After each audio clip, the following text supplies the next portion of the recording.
Okay, so for this one, I'm going to go ahead and just pour myself a drink. So tonight I'm actually going to be drinking the Suntory World Whiskey Owl. Cheers. Buckle up. I've got a lot to say.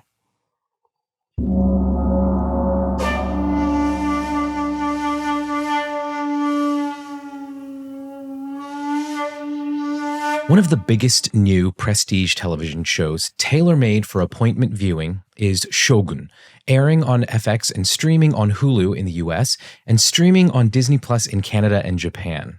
Shōgun is based on the first novel in James Clavell's Asian saga, though it was written and published third in the series, and is inspired by the political events at the end of Japan's Sengoku Jidai, or Warring States period. This period of continuous political upheaval and civil war began with the Onin Bunmei War from 1467 to 1477 and wouldn't end until after the siege of Osaka by Tokugawa Ieyasu in 1614 and 1615 and the establishment of the Tokugawa shogunate, paving the way for the relatively peaceful Edo Jidai, which lasted over 250 years from around 1603 to 1868. While Clavell's novel, published in 1975 and spanning nearly 1,200 pages, draws inspiration from these events, the author does make quite a few literary changes, including changing characters' names, creating romances between characters whose inspirations never actually met each other in real life, and exaggerating the influence that the main white character had on Japanese politics at the time. The story of Shōgun is inspired by the diaries of William Adams, the first English sailor to set foot in Japan, who was made Jikatatori Hatamoto, or direct bannerman, in service to Tokugawa Ieyasu. He advised the shogunate in its early days on shipbuilding and international relations. In Shōgun, William Adams is renamed John Blackthorne, and Tokugawa Ieyasu is renamed Yoshi Toranaga. Aside from the larger story of Toranaga rising to power and establishing a new shogunate, the similarities to real historical events kind of end there, as does my familiarity with Clavell's novel and the 1980 Paramount miniseries of the same name.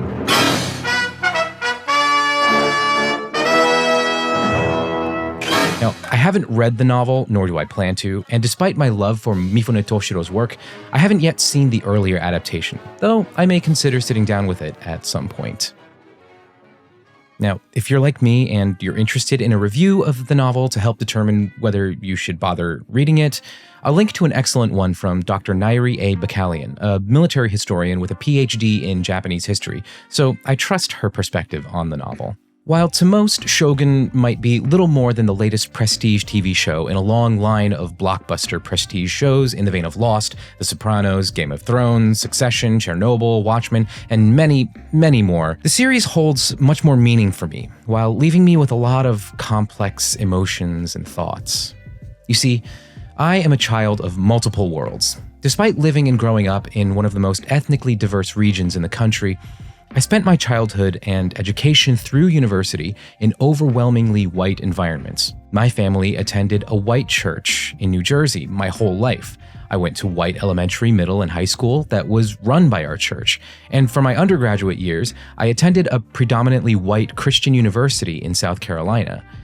My mindset and worldview were shaped by these environments, and it wasn't until my early to mid-30s that I began to develop a greater awareness of my own racial heritage and the larger community to which I belong, Asian America. The reasons for my arrested racial development are myriad and complicated, but in short, high-control religious environments make every attempt to strip you of any identity markers you may have that aren't a part of their religious system. Having been born into that system in 1984 and not fully leaving it until 2017, my ability to truly see and recognize myself was practically non-existent for most of my life. My dad is Japanese. He was born in Nagoya, Aichi Prefecture, and he lived most of his life in and around that city until he moved to the US as an adult. My mom is Filipino American. She was born in the Philippines and moved to the US as a child, growing up in Jersey City, which makes me first-generation Asian American on both sides. But on my Japanese side, I'm considered second generation, or Nisei. My father is Issei, or first generation, because he is the first generation in his family to live outside Japan. Most Japanese Americans that I'm friends with are Sansei or Yonsei. whose families have been here for multiple generations and have borne the scars of America's racist history towards Asians in the form of the Japanese concentration camps in the United States and Canada. My family bears no such scars, and the stories of camp passed down to my friends from their parents and grandparents are not the stories that are passed down to me. My family history comes from nearly 7,000 miles away, but because I'm biracial with no common language at home growing up aside from English, it's not as easy for me to learn the stories and the mythology of my ancestry. So instead, I turn to other media to provide ways for me to connect to my heritage.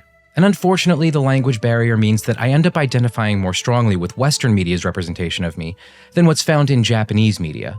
And sure, I love Kurosawa's Jidaigeki films like Rashomon, Kumo no Sujo, and Shishini no Samurai, but given my Western-based upbringing and media consumption, I have a much easier time connecting with Hollywood film and television, which, let's face it, doesn't have the best track record for East Asian representation. Oh, no more Yankee, my wanky. The donga need food. Go right three. Let's go, lady! This time I'm warning you! I am definitely, this time, going to call in the police! Sakini by name, interpreter by profession. Me so horny. Me love you long time. In Japan, men always come first, women come second.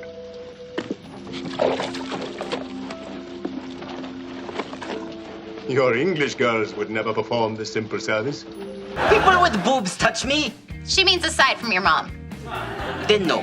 Oh, and for more on Asian representation in American film and television, I'll link to a few video essays that take a much deeper dive into its problematic history. As I said earlier in this video, I come from a samurai family, so any connection I find to my ancestors in popular media, I will likely begin gravitating towards.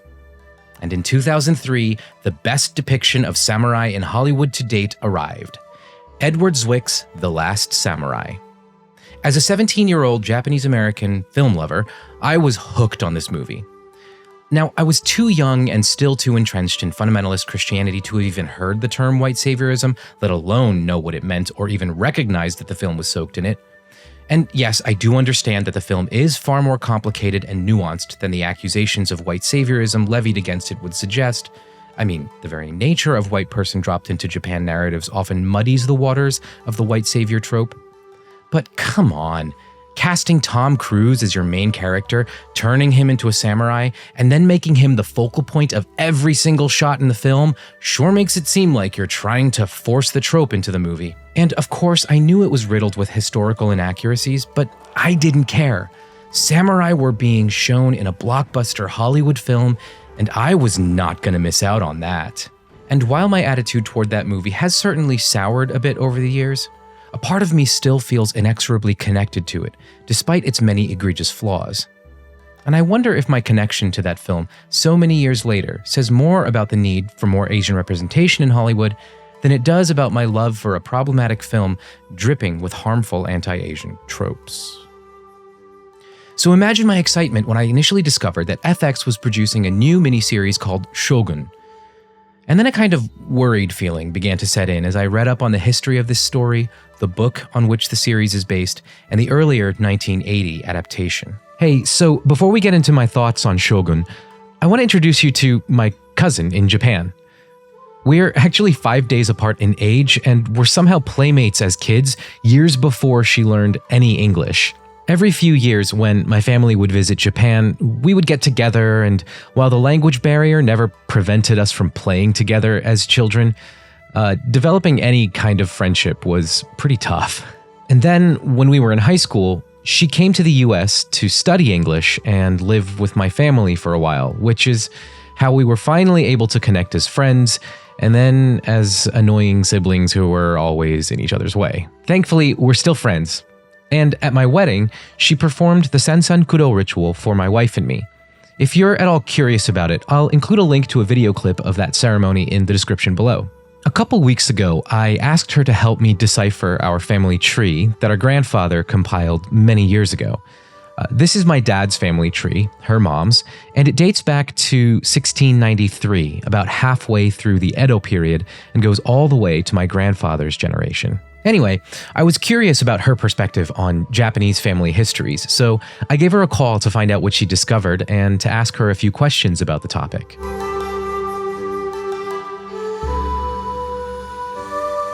Hi! It's so good to see you again. Yeah, so good to see you again. So I'll ask the first question. Mhm. Why do you think Japanese people in general are so proud of their family histories? Mm. Yeah, that's really hard to answer as a Japanese because it depends on people, Mhm. and the person. Well, what about But you me personally? Yeah. personally, since we are praying for ancestors every day at home when we Mm. were kids, we were told to have prayer to ancestors. We get a person from temple every month to Oh. give a prayer to ancestors. So we get together, like our family get together, and the Mm. whole family prays for it every month. My family, it's blend of Shinto and Buddha, I guess. Ah, I Blended. see. I Yeah. see.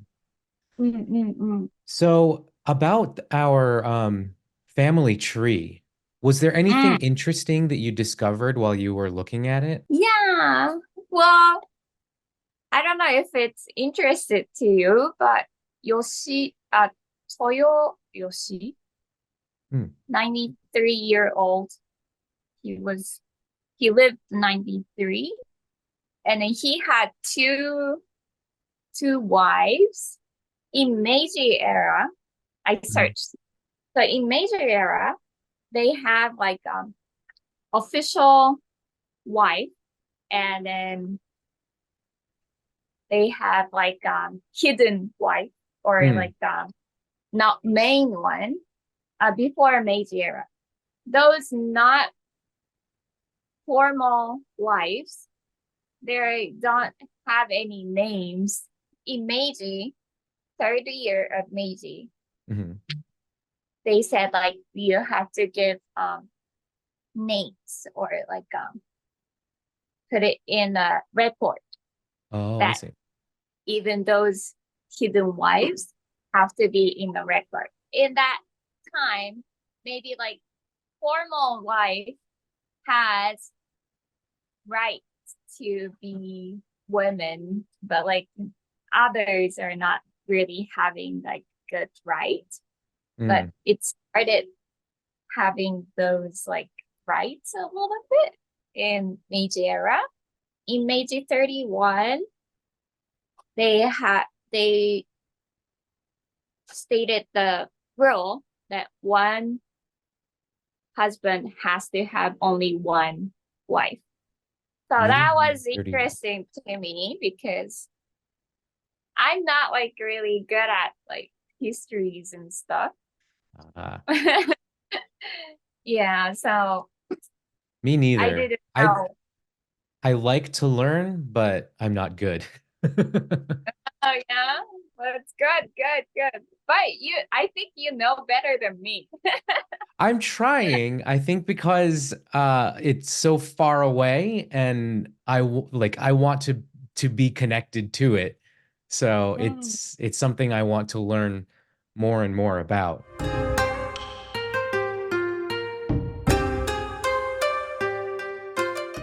Okay. Ah. So, for example, Hmm. this line is the name, and then on the second line, it's the date. I think he died. I see. And then this one is very Japanese, but when you die or you go be like a priest.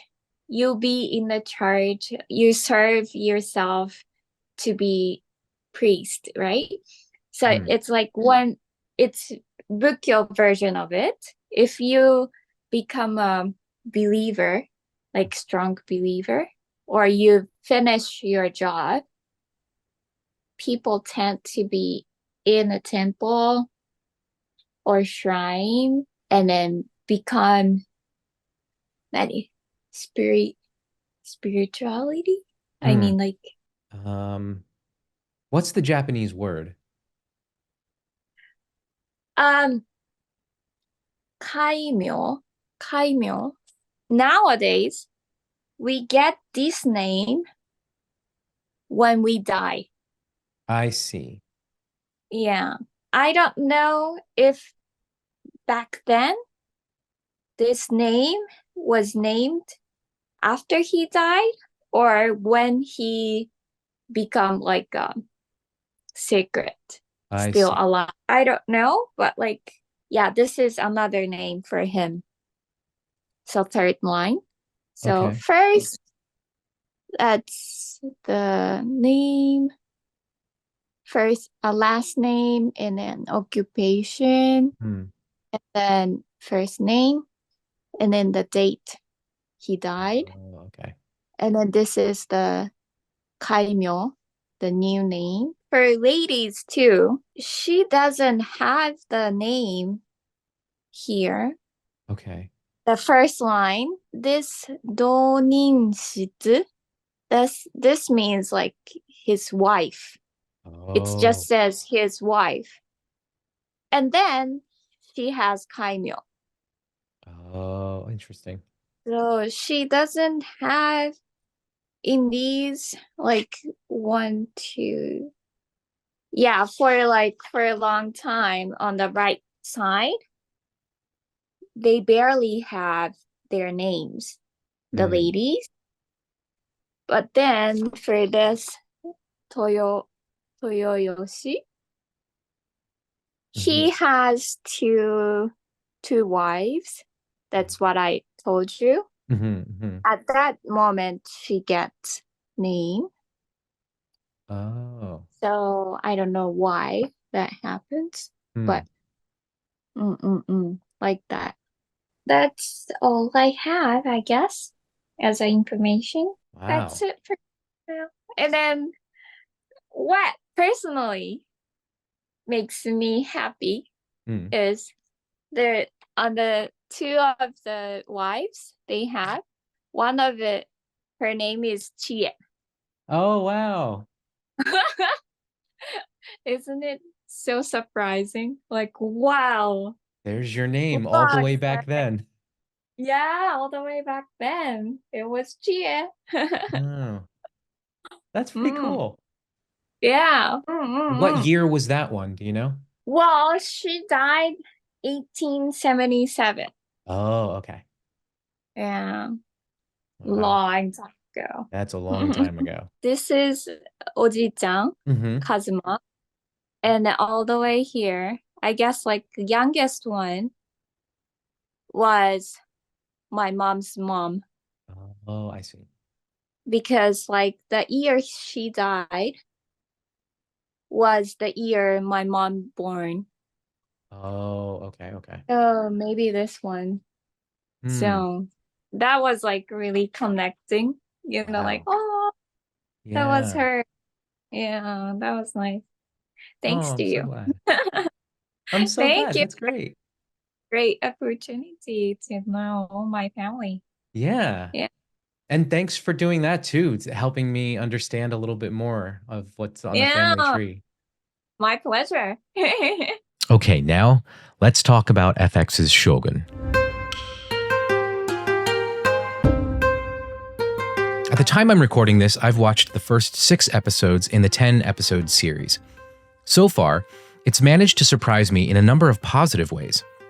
For starters, the production team appears to have done their homework.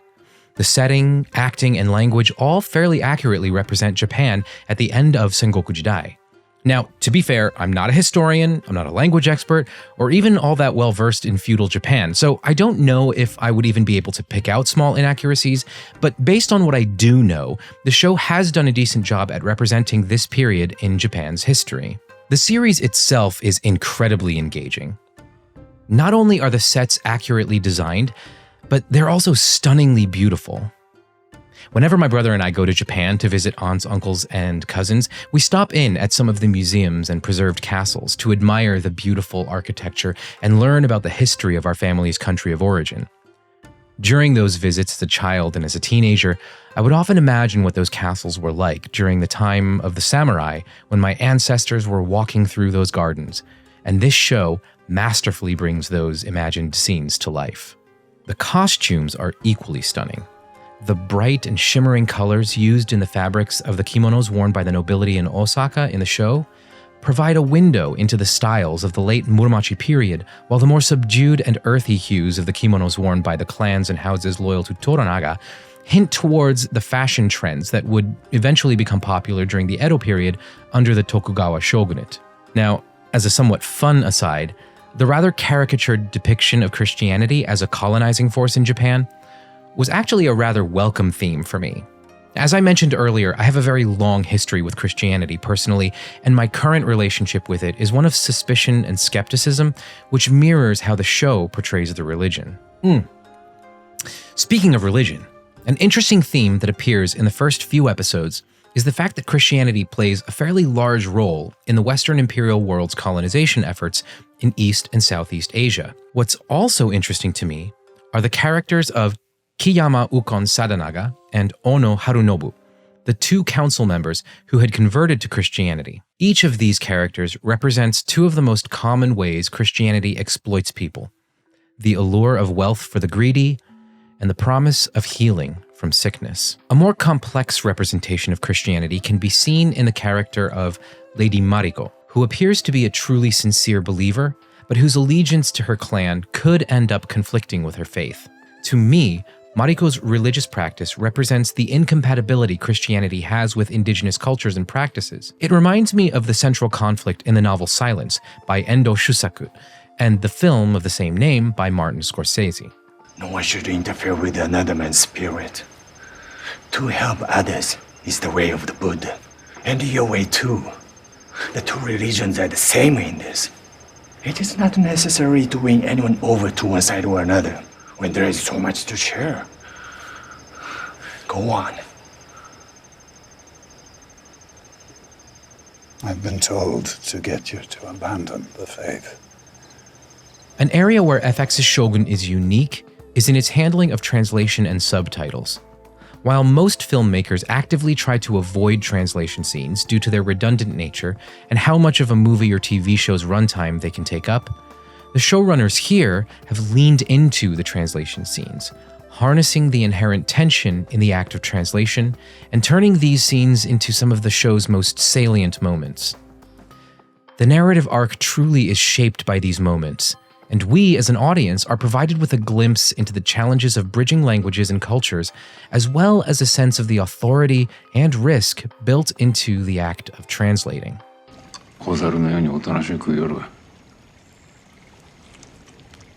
What do you say?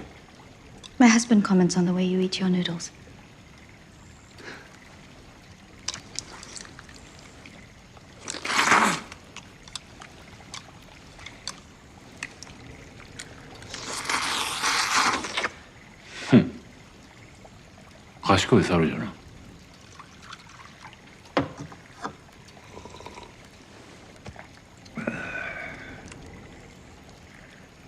You know where I come from, only women drink from a tiny cup like that.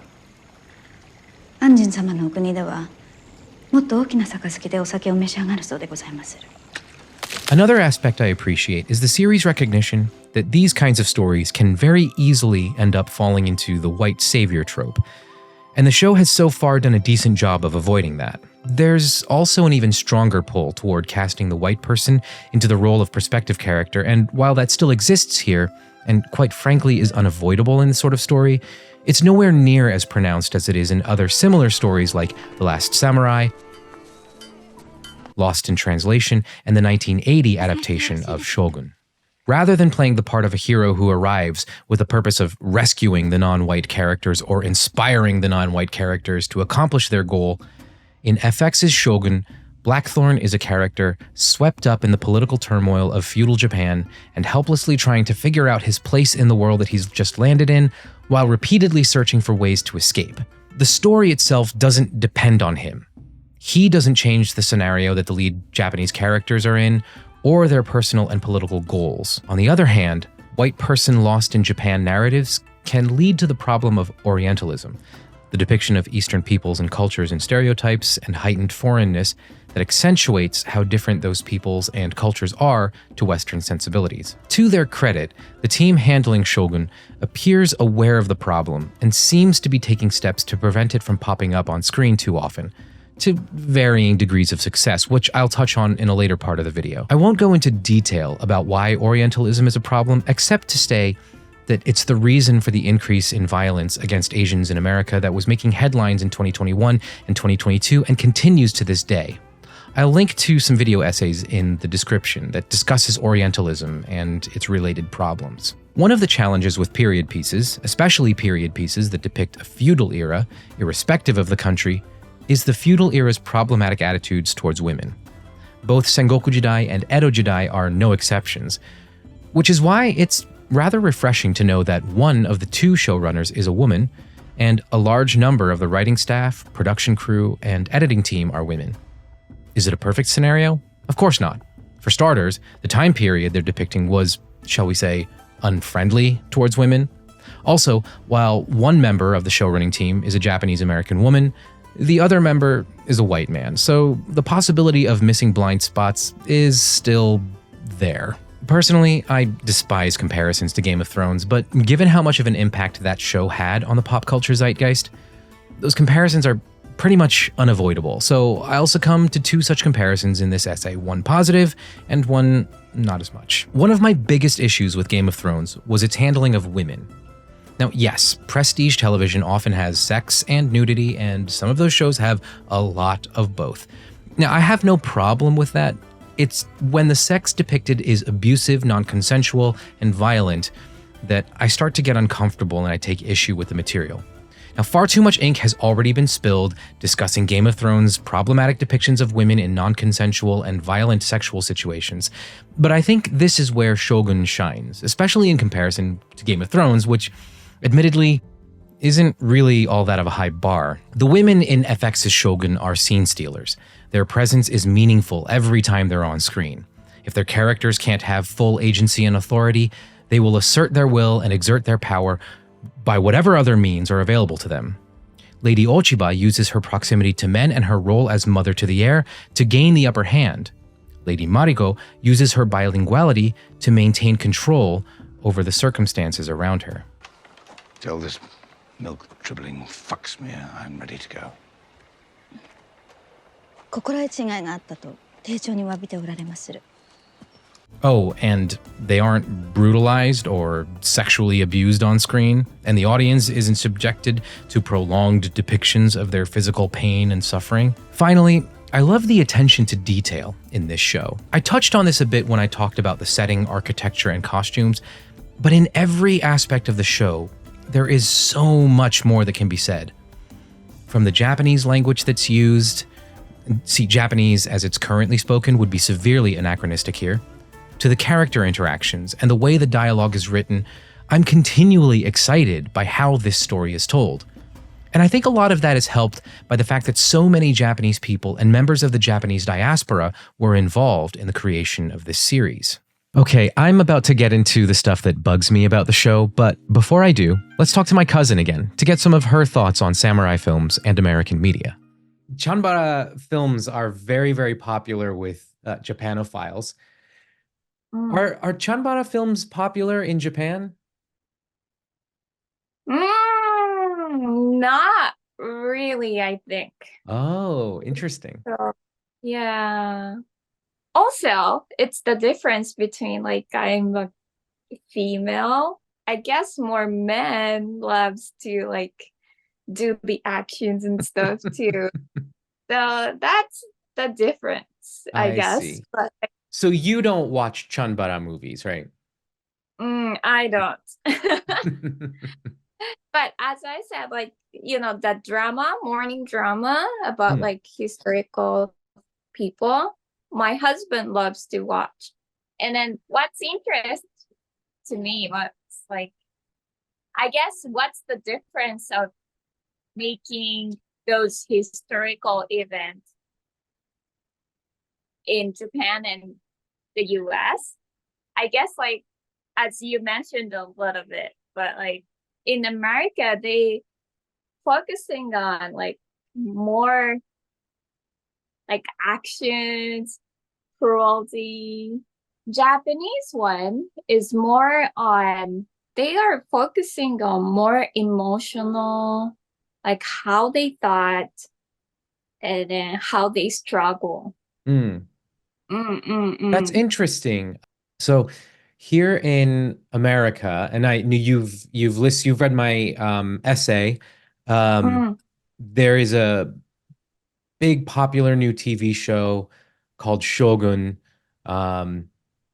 Have you heard of this? Is anybody in your circles around Japan, do you know if people are watching this? Well, I personally don't know anyone, but my husband did know about Shōgun. It's not because of the drama itself. It's just because like Japanese famous actor is in that movie. That's why. Oh, I see. Yeah. So he knew about it as a news that Japanese actors are like in the US like famous. Here is where my thoughts about the show get kind of complicated.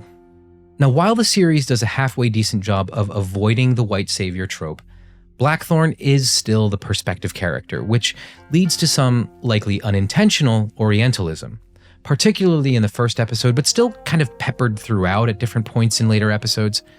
Now, this is a byproduct of depicting a feudal period on screen, but the brutality can be a bit overbearing at times. Now, it doesn't even come close to the gratuitousness, to the point of near desensitizing, of blood and gore in Game of Thrones, but my issue isn't with how much blood and gore there is, or even that it exists at all in the show. Rather, I'm concerned with how audiences may interpret the brutality in Shōgun. If a show set in, say, the Wars of the Roses were to depict that setting's violence and brutality, a Western audience might think, well, the 1400s were a brutal time. But seeing that brutality set in Sengoku Jidai makes me worry that Western audiences might come away with, well, what do you expect from people who eat cats and dogs? There's a scene in the first episode where a Japanese character puts a white character to death by boiling him alive. And the thought that ran through my mind was, are audiences gonna think that's what Japanese people are like? Cold, unempathetic, and cruelly fascinated with human suffering? It's all a bit too Fu Manchu-ish for me. One of the film and television tropes that annoys me more than practically every other trope is the one where the Asian leading lady falls for the white leading man. Or when a white guy lands in an Asian country, he gets the Asian girl. The white guy becomes the standard of attractiveness, and Asian women are in awe of his Western sex appeal and clamor to him. Maybe I'm being disingenuous. After all, I am an Asian American with a white partner, and there is something to be said for how real-life interracial relationships confront white supremacists' beliefs. But on screen, it just kind of feels tired, overused, and frankly, white-centric. And when was the last time you saw that trope reversed? How often in a movie or TV show does an Asian guy end up with the white girl? When it does happen, it stands out, doesn't it? I love you.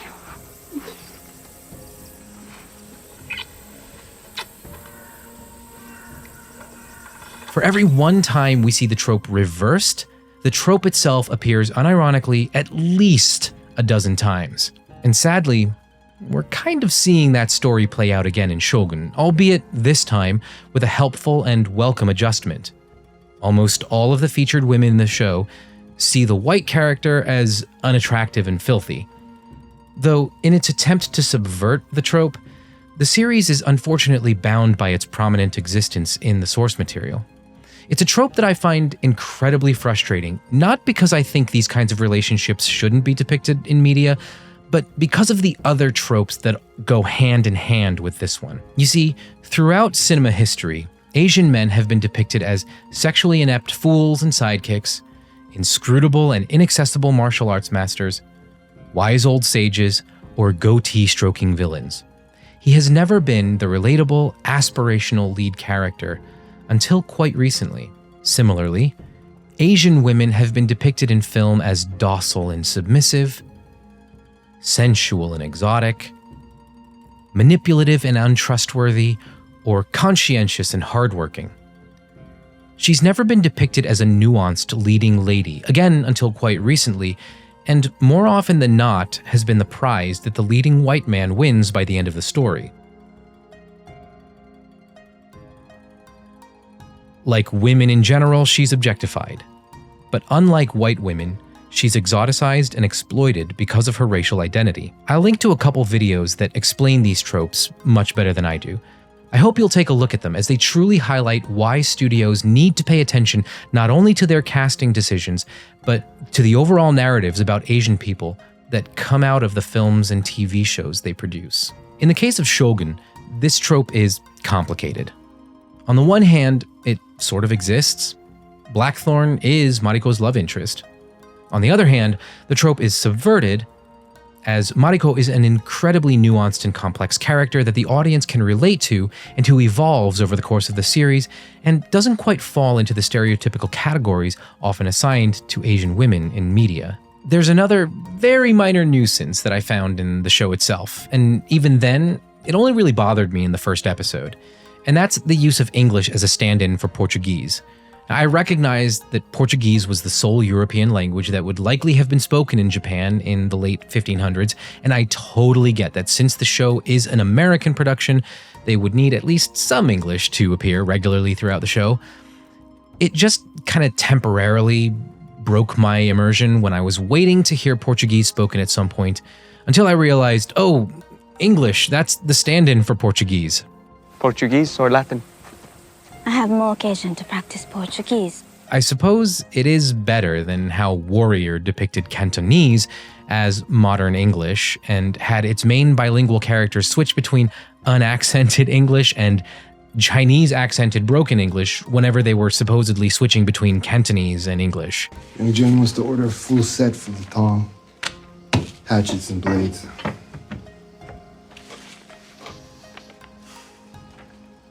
This is a lot of hardware. Makes me think young Jun's going to war. Just trying to understand. You want to understand Chinatown. But you can't. Too young. Too white. Too, stupid?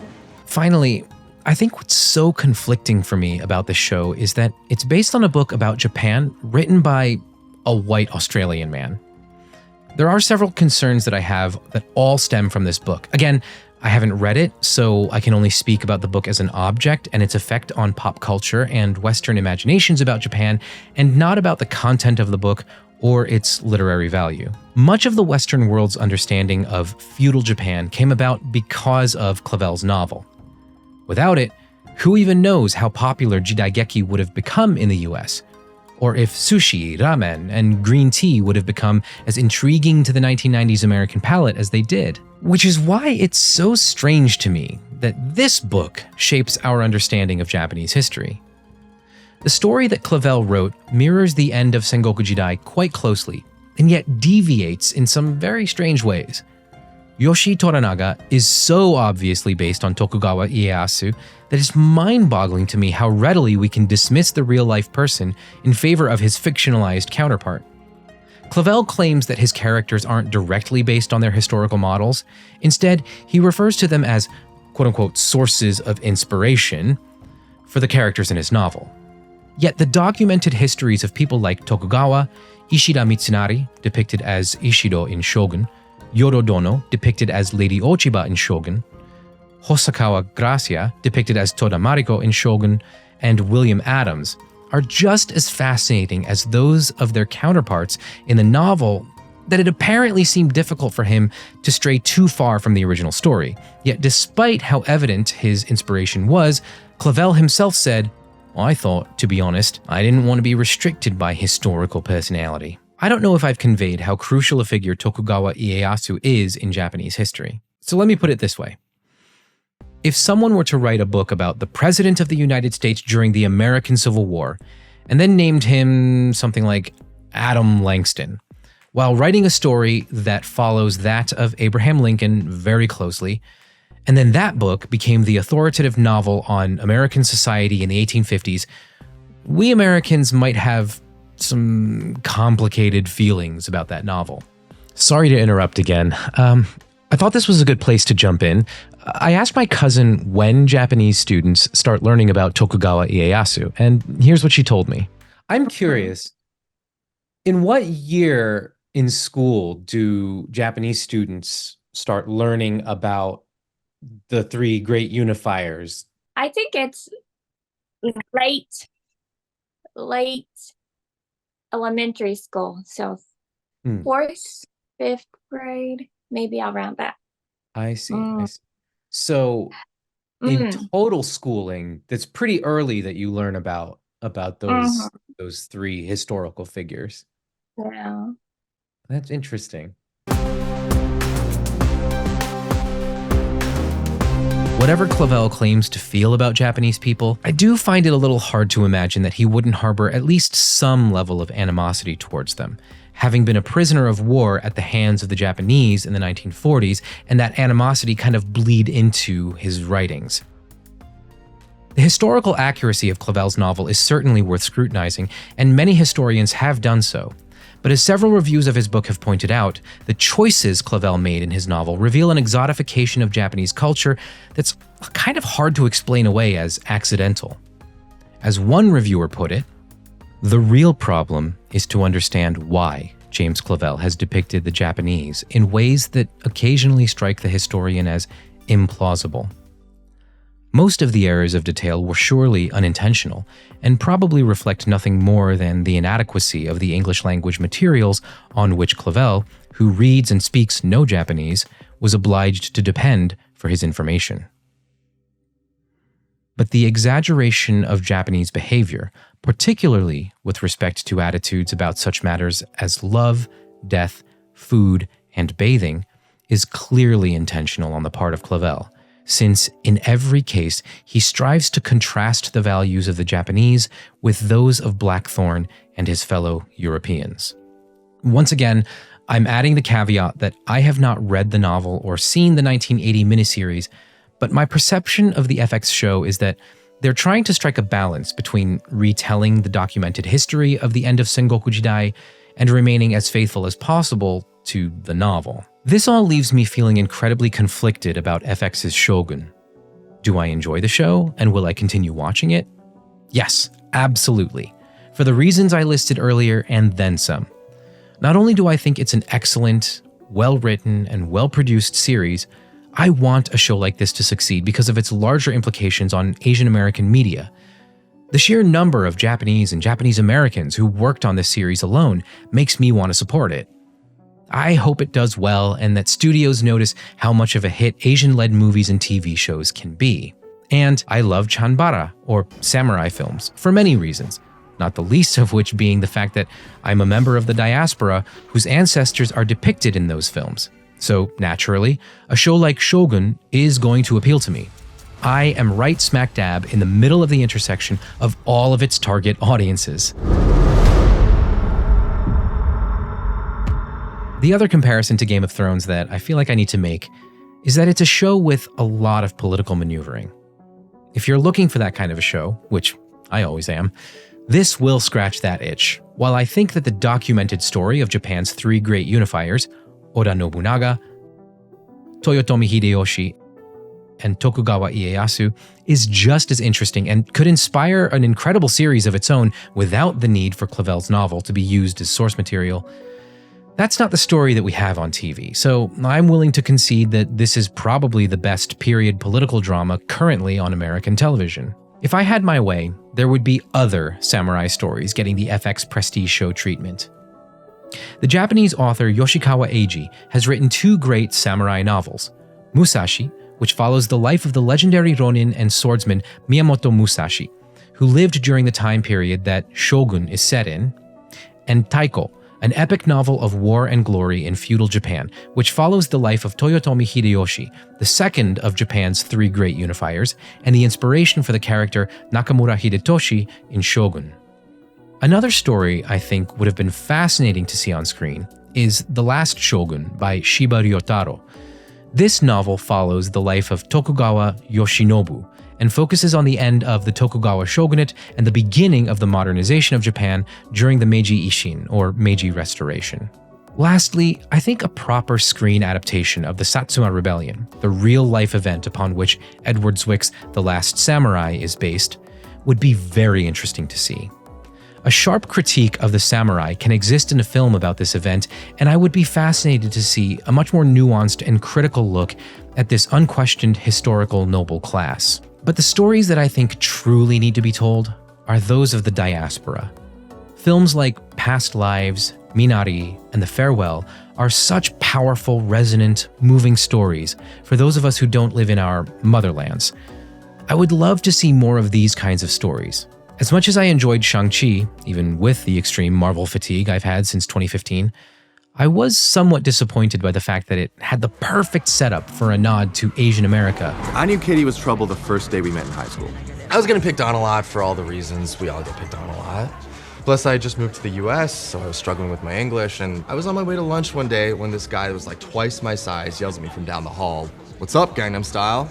So I yelled back, "I'm not Korean, idiot." But it didn't even bother trying to tell an Asian American story. Crazy Rich Asians and Everything Everywhere All at Once were those blockbuster hits for those of us in the East Asian diaspora, and I would love to see so much more of that. And while it's certainly nice to see Western audiences get excited about Asian-led films and television shows, the fact that these stories are more often than not set in the motherland serves to continue othering members of the diaspora. These forms of media unintentionally perpetuate the perception that we are forever foreigners in our own home. Or worse yet, we don't exist, only our ancestors and those who look like us that live in our motherlands. But specifically for my fellow Japanese Americans, stories of the concentration camps need to be told. Sure, as Nisei, I love seeing movies and TV shows based in Japan, but for my Sansei, Yonsei, and Gosei brothers and sisters, I'm putting it out there. There aren't enough. I think we need to see stories from the incarceration told for wider audiences. George Takei gave it a shot with his stage musical Allegiance, and I hope someone else can pick up where he left off.